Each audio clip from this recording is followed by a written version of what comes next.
मजदूर संघ में संगठन महत्वपूर्ण होता है।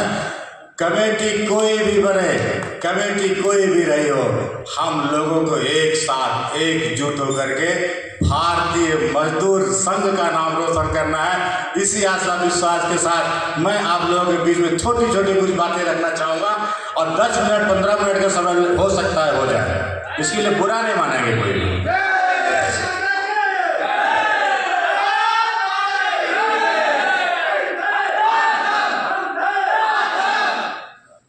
साथियों, कोई भी श्रम संगठन जो है ना, वो किसी अध्यक्ष महामंत्री से नहीं चलता, वो कार्यकर्ताओं से चलता है और कार्यकर्ताओं के आपस में सामंजस्य से चलता है, समन्वय से चलता है। और मुझे लगता है कि आप लोगों के आशीर्वाद से हम लोगों ने ऐसा स्थापित करने का प्रयास किया।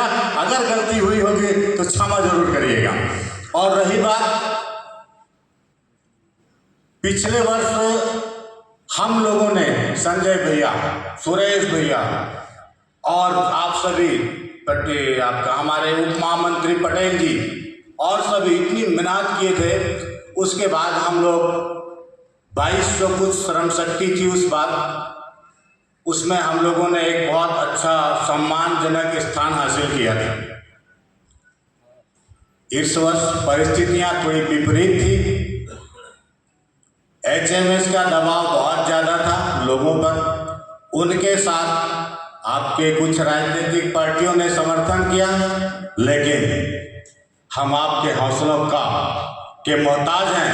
हम आपके हौसला, आपके जज्बे को सलाम करते हैं कि इन परिस्थितियों में भी आपने भारतीय मजदूर संघ का झंडा बुलंद किया।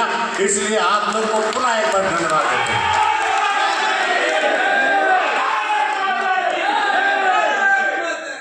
साथियों, मैं एक बात बोला करता हूं,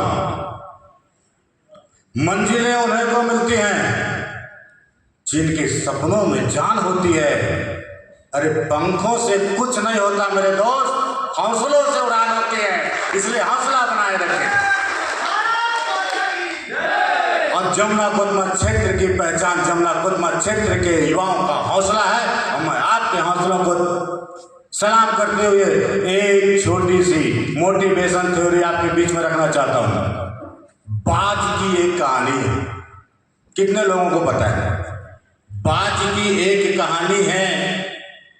बाज की उम्र होती है, बाज मतलब ईगल, ईगल की उम्र होती है 70 वर्ष।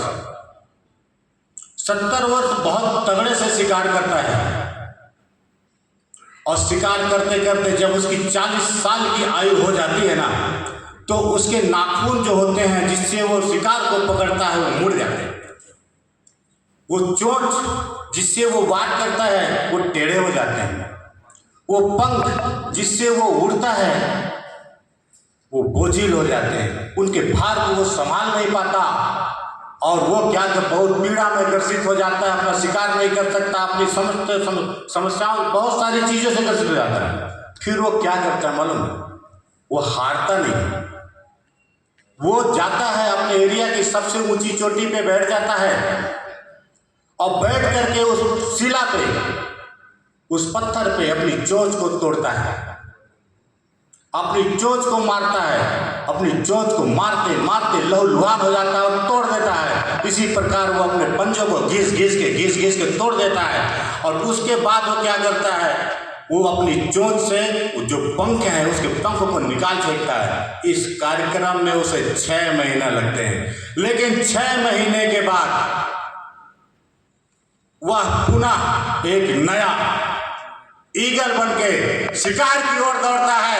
हमारे लिए इस वर्ष का चुनाव नहीं, अगले वर्ष हम लड़ेंगे और आगे बढ़ेंगे, एक ईगल की हैसियत से आगे आएंगे। ये मुझे आपसे उम्मीद चाहिए, आप करेंगे कि नहीं?